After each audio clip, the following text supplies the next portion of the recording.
Comment vivre le bonheur dans votre mariage? Tiré du livre Les 10 caractéristiques d'un mariage sain écrit par Liliane Mouba, fondatrice du Centre Sunezi. Comment vivre le bonheur dans votre mariage? Partie 8. Le mari et la femme ont une vie sexuelle pure de gloire en gloire. Pourquoi parler de sexe? Pourquoi pas?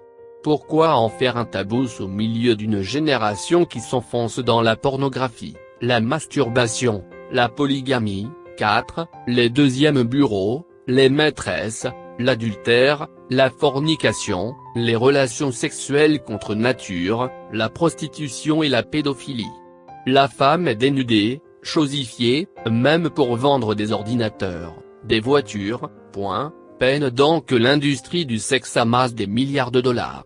L'infidélité est à l'origine de plus de 30% des demandes de divorce en France. Lorsqu'on se marie, les relations anciennes sont passées. Il faut mettre définitivement une croix. N'acceptez jamais qu'une ancienne relation vous fasse des blagues mal placées, vous rappelle des souvenirs, vous appelle par des petits noms. Aussi débarrassez-vous de photos qui éveillent des souvenirs intimes. Créez-vous des nouveaux souvenirs dans votre mariage. Réduisez au strict minimum tout échange téléphonique avec une ancienne relation, sauf si vous avez eu des enfants. Il n'y a plus rien et il n'y aura plus rien. Vous êtes mariés maintenant.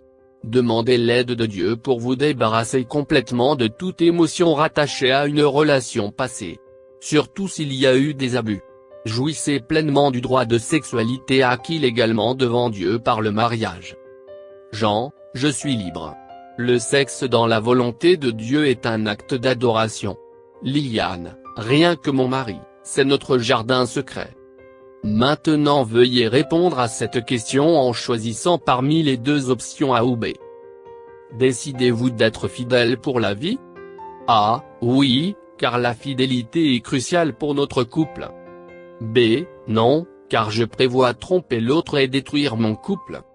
Aujourd'hui, décidez d'avoir une seule femme ou un seul mari, et de lui être entièrement fidèle, même dans vos pensées. Que votre couple s'épanouisse dans la pureté sexuelle.